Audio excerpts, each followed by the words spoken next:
لا ده احنا نفتح المندل بقى. هو في ايه يا جماعه؟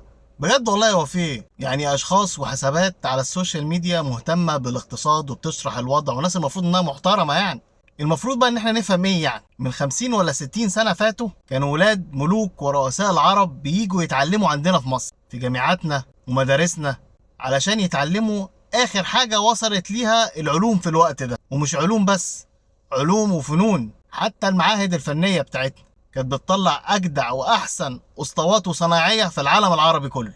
نقوم النهارده مصر تبقى بتستقي علومها من شويه دجالين وعرافين؟ هنعرف الدولار هيعلى ولا هينزل من حد بيقرا البخت؟ طبعا هما ما بيحبوش يتقال عليهم لا دجالين ولا عرافين، دول بيقول لك ان احنا اصحاب الهام.